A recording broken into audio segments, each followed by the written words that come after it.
Students, நம்ம இப்போ பயிற்சி 1.3ல மூணாவது சம் தான் பார்க்க போகிறோம். என்ன கொடுத்துருக்காங்கன்னா, கொடுக்கப்பட்ட சார்பு f எக்ஸிலிருந்து x² minus 5x plus 6 எனில் மொதல் சப்டிவிஷன் f ஆஃப் மைனஸ் 1, அடுத்து f ஆஃப் 2a, அடுத்து f ஆஃப் 2, அடுத்து f ஆஃப் x மைனஸ் 1 ஆகியவற்றை மதிப்பீடுகள்னு சொல்லி கொடுத்துருக்காங்க. முதல் கொடுக்கப்பட்ட சார்பு எப்படி இருக்குதுன்னா, எக்ஸிலிருந்து x² மைனஸ் 5x ப்ளஸ் 6, அதாவது f ஆஃப் எக்ஸுங்கிறது x² மைனஸ் 5x ப்ளஸ் 6ன்னு சொல்லி இதுக்கு அர்த்தம். இப்போ முதல் சப்டிவிஷன் என்ன கேட்டிருக்காங்க, f ஆஃப் மைனஸ் 1 கேட்டிருக்காங்க, மைனஸ் 1ன்னு கேட்டிருக்காங்க. எக்ஸ் இருக்க இடத்துல மைனஸ் 1ங்கிறது அப்படியே நம்ம பிரதிட்டாலே போதும். இங்கே x² இருக்கு, அப்புறம் minus 1 whole square minus 5x இருக்கு, minus 1 plus 6 equal to minus 1 square பண்ணோம்னா 1ன்னு சொல்லி கிடைக்கும். Minus 5 into minus 1 plus 6 equal to 1 minus to minus ப்ளஸ்ன்னு ஆகும். 1 இன்ட்டு 5 5ன்னு சொல்லி கிடைக்கும், ப்ளஸ் 6 ஈக்குவல் டு இது எல்லாத்தையும் கூட்டினோம்னா 12 சொல்லி கிடைக்கும். ரெண்டாவது சப்டிவிஷன் f ஆஃப் 2aன்னு சொல்லி இருக்காங்க.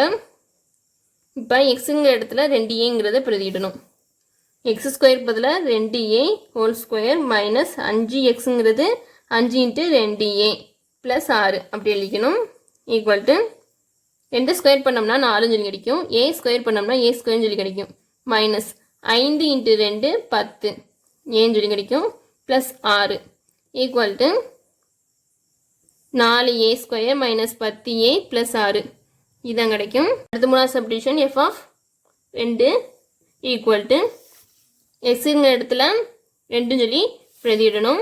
அப்புறம் 2² minus 5 into 2 plus 6 equal to 2 square பண்ணோம்னா 4 minus 2 10 plus 6 equal to 4 minus 10 plus 6 இதுக்கு 0ன்னு சொல்லி கிடைக்கும்.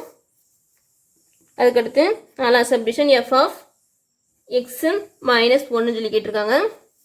இப்போ x² மைனஸ் 5x ப்ளஸ் 6 இது இருக்க இடத்துல எக்ஸ் இருக்க இடத்துல எக்ஸ் மைனஸ் 1 சொல்லி பிரதிடணும். அப்புறம் எழுதிக்கிறோம் f of x equal to x² minus 5x plus 6. இங்கே எக்ஸுக்கு பதிலாக எக்ஸ் மைனஸ் 1 சொல்லி பிரதிடணும். எக்ஸ் minus 1 whole square minus 5 into x minus 1 plus 6 equal to x minus 1 whole ஸ்கொயர்னு சொல்லியிருக்கு. இது எப்படி இருக்குதுன்னா, a மைனஸ் b தான் ஹோல் ஸ்கொயர் ஃபார்மில் இருக்குது. ஆன்சர் என்னென்னா a² minus 2ab plus b². இங்கே a இருக்க இடத்துல x இருக்குது, அதே மாதிரி b இருக்க இடத்துல 1 இருக்குது, அது அப்படியே இங்கே பிரதியிட போகிறோம். அப்புறம் x² minus 2 into x into 1 plus 1² minus இந்த டேர்ம் அப்படி எழுத போகிறோம். 5 into X minus 1 plus 6 equal to x² minus 2x plus 1 square பண்ணோம்னா 1 கிடைக்கும், மைனஸ் இதை வந்து அப்படியே உள்ளே பெருக்கிட போகிறோம். மைனஸ் 5x மைனஸ் இங்கே மைனஸ்ன்னு இருக்குது, இங்கேயும் மைனஸ் இருக்குது, மைனஸ் டு மைனஸ் ப்ளஸ்ன்னு ஆகும். 1 இன்ட்டு 5 5ன்னு சொல்லி கிடைக்கும், plus 6 equal to x² minus 2x minus 5x minus 7x plus 6 plus 5 plus 1 12 சொல்லி கிடைக்கும். f ஆஃப் x மைனஸ் 1 நம்ம 4 சப்டிவிஷனுமே கண்டுபிடிச்சாச்சு.